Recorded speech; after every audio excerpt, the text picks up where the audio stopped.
tout simplement parce que la quantité d'eau qu'il y a dans le lait est assez suffisante. Par contre, lorsqu'un enfant prend du biberon, là, ça peut poser le problème du genre, il y a certaines mères, suivant certaines conceptions, qui diminuent la quantité d'eau pour dire que, en croyant que le lait va devenir plus concentré, donc plus nourrissante. Là, ça ne sert à rien, c'est vraiment une erreur parce que l'enfant, au même moment qu'il a besoin de lait, il a aussi besoin d'eau.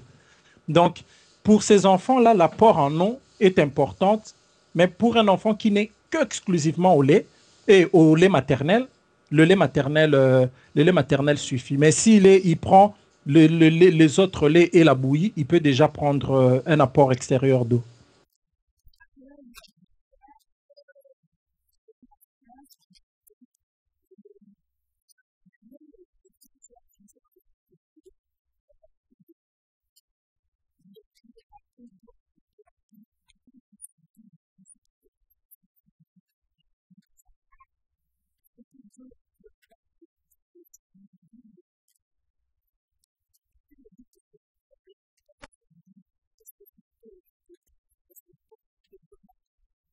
Effectivement, ce qu'on doit plutôt se rappeler facilement, c'est que tout le monde connaît comme on dit, les propriétés de l'eau qu'on a appris à l'école primaire et tout le monde a appris. L'eau est incolore, ça veut dire ça n'a pas de couleur. Oui. L'eau est inodore, ça veut dire sans odeur. Et troisièmement, l'eau est insipide, ça veut dire sans goût. Mais vous pouvez trouver de l'eau, vous avez un arrière-goût, ou bien c'est comme si l'odeur sent le calcaire, ou bien un fond de calcaire. Là, c'est plutôt par rapport aux quantités de minéraux qui se trouvent dans une eau. Okay. Donc, l'eau commercialisée là contient des différents degrés de quantité de calcaire ou de minéraux là-dedans, de sorte que si vous êtes habitué à prendre une eau qui a une teneur très basse en calcaire, le jour où vous allez prendre une eau qui a des grandes concentrations en calcaire, vous allez effectivement très facilement sentir la différence. Tout ça parce que, en fait, dans la nature, l'eau pure n'existe pas. Ça veut dire l'eau déminéralisée. L'eau qui ne contient pas de minéraux n'existe pas.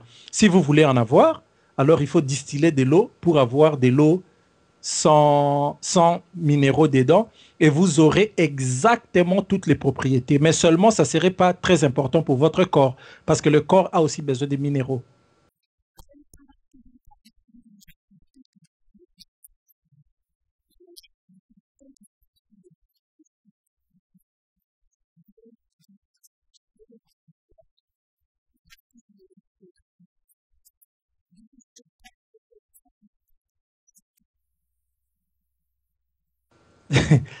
Ça revient toujours et effectivement du côté de nos amis.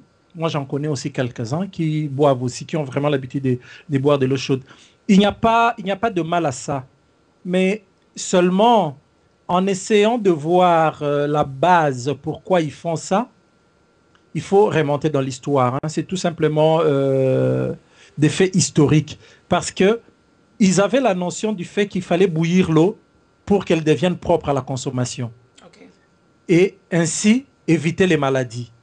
Et avec le temps, ils ont gardé cette habitude en disant que c'est bon pour la santé. C'est tout simplement une eau qui est bouillie, devient propre à la consommation et on boit. Mais avec le temps, ils ont considéré qu'ils doivent prendre ça en restant chaude. Donc, c'est un fait historique, mais ça ne veut pas dire que lorsque tu refroidis cette eau, elle va te donner des maladies. Pas du tout. Donc, une eau que vous avez bien bouillie, nous, on recommande d'ailleurs de refroidir à température ambiante. Et puis, ça peut être facile à la consommation. Donc, mais les Chinois sont habitués comme ça.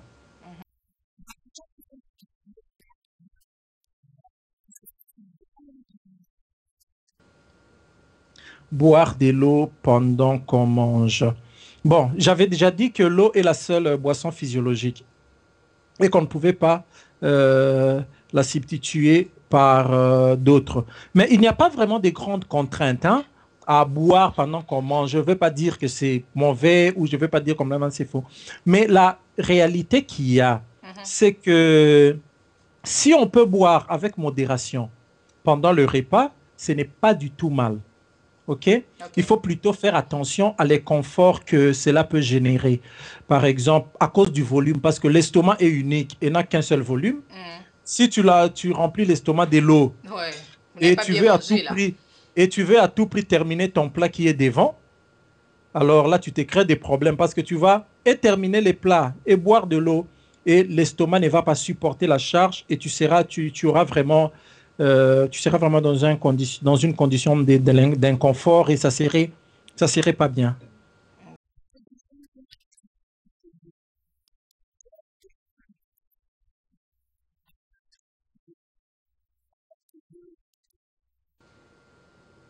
Lorsque vous achetez l'eau en bouteille, c'est vraiment une question très importante parce que beaucoup de gens, effectivement, ils achètent une marque sans savoir pourquoi ils ont aimé la marque. C'est peut-être conseillé ou bien ils ont vu ça chez une autre, ils se sont attachés à cette marque-là.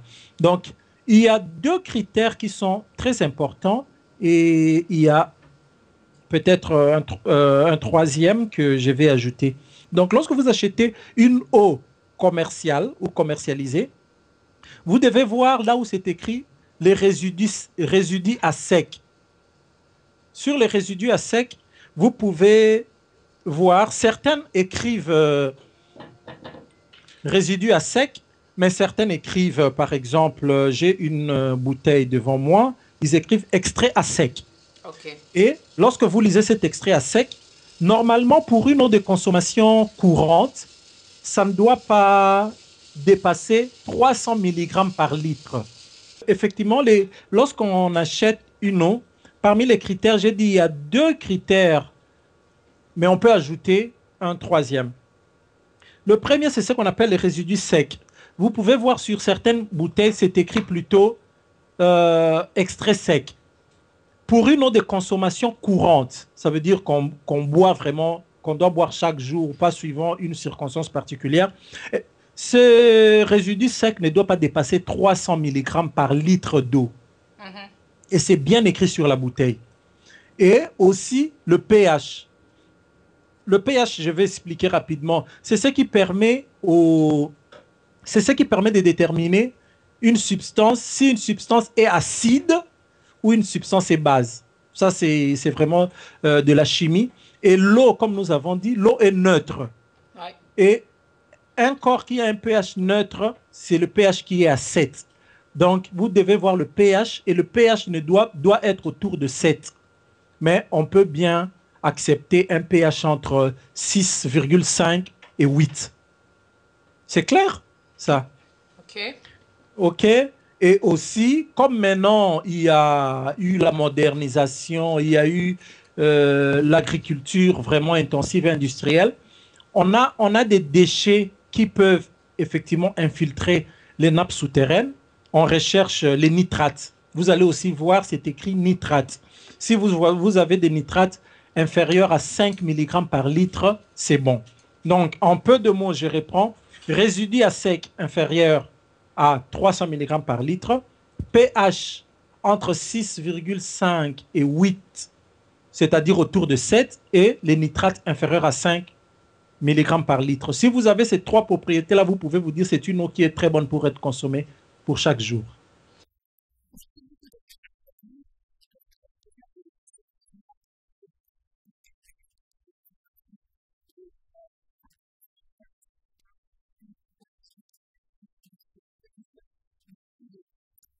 Oui, c'est moi qui vous remercie plutôt parce que c'est toujours un plaisir, tu sais, d'informer et de donner l'information scientifique et surtout médicale pour la bonne santé et surtout dans le cadre d'une promotion de santé. Pour moi, c'est ça toujours et ça sera toujours un grand plaisir.